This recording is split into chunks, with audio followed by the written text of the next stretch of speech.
Good afternoon. This is a little bit of a review and a catch-up. We had a reshuffling of our classes, so I want to make sure that all the grade 7s get the same work that we did with the addition and subtraction of integers. Anyhow, there are three ways that we have been working on representing the addition of integers.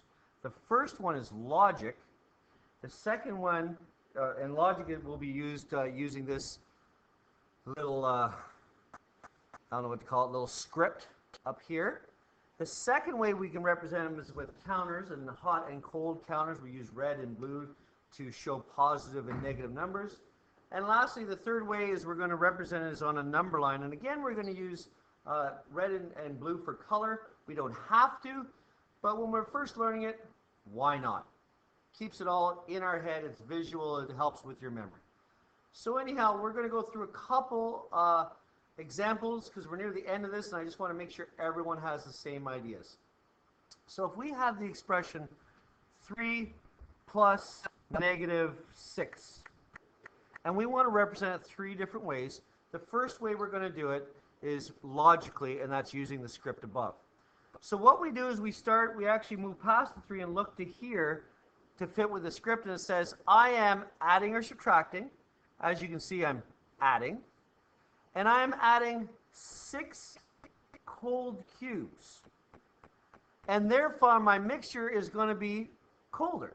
Because if I add ice cubes to something, the only thing that's going to happen is that mixture is going to get colder. Now, it will move me 6 spaces to the left. It moves me 6 spaces to the left down the number line. I know I'm going to start on 3. And if I move 6 spaces to the left down the number line, my answer is going to get me to negative 3. And you can see that below. If I start on 3 right here, and I move 6 spaces, I'll do it in 2 groups of 3, my answer is going to be negative 3. And that's how you work your way through this question using logic.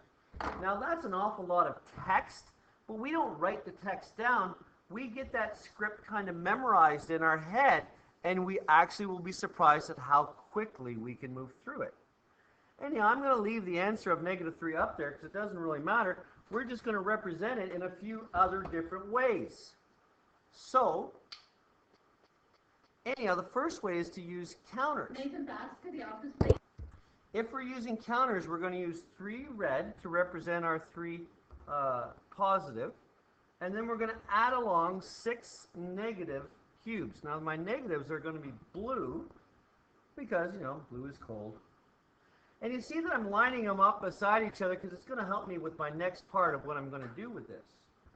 With my next part, we talked in class that really 1 hot plus 1 cold, they negate each other. They cross each other out because negative 1 plus positive 1 is 0.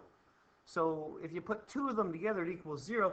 So how we represent that, and we can actually cross off those pairs, 1 hot and 1 cold. They actually disappear and they're gone. They negate each other.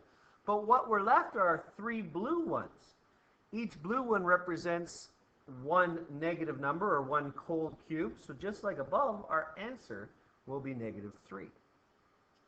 So that's how we represent these with cubes. And the final way that we talked, well, let me just move these out of our way. The final way that we discussed in class was we're going to use a number line to represent this question as well. So again, my first part is 3, positive 3, and we're going to represent that by going from 0 to 3, to positive 3.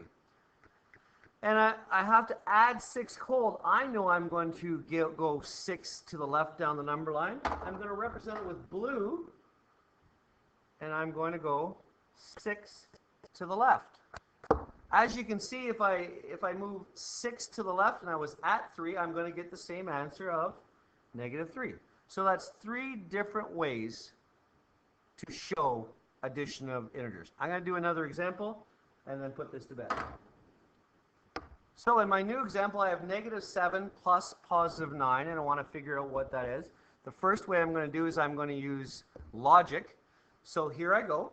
I look and I see that I am adding 9 hot cubes, and I know if I add hot to anything, my mixture will get hotter. Anyhow, I'm going to move 9 spaces, and I know my number line, that moves me to the right. I see that I'm going to start on -7, and I'm going to move 9 spaces to the right. Now remember, this is all a conversation you're having in your head when you're doing that. But now you can take a look at the number line. There's -7.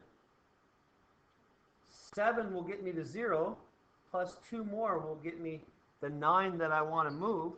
So my answer is +2. And that's how we represent it using this logic. And now we're going to do counters and the number.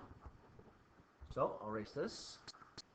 Again, I'll leave the answer because I don't care about the answer. And I need to bring myself over 7 cold cubes. I need to represent it with 7 cubes.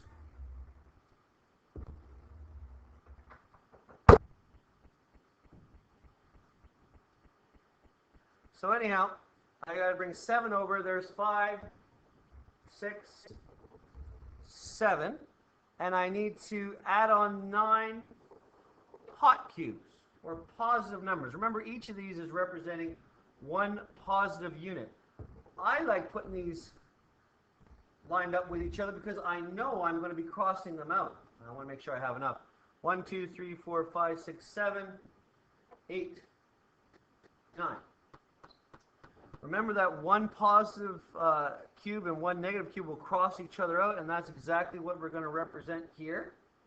And what I'm left with are 2 positive cubes, which will be +2. And we knew our answer was +2, so we're good to go there.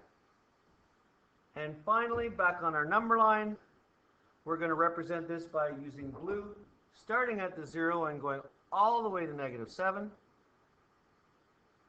And then we're going to add on 9. We know if we add 9 hot, it's going to go in the other direction. A total of 9 this way. And our answer is +2. That's just a refresher for the kids that are away on Friday and our 3 new students. So if you have any questions, come see me about it.